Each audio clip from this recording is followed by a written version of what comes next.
En anden måde, man kan arbejde med minus på, som minder om den her, men som nogle børn synes er rare at gøre på, der kan vi arbejde på sådan en åben tallinje, hvor vi skriver de to tal 17 og 43. Og ligesom vi gjorde i metoden herop, hvor vi laver nogle hop, så laver vi nogle hop her på den her åbne tallinje. Og det første tal, vi hopper til, det er det nærmeste tal, der er med i 10-tabellen. I det her tilfælde er 20.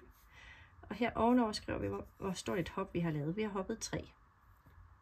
Det næste hop bliver et langt hop. Vi hopper, så vi lander på 40. Fra 20 til 40, det vil sige, at vi har plusset med 20.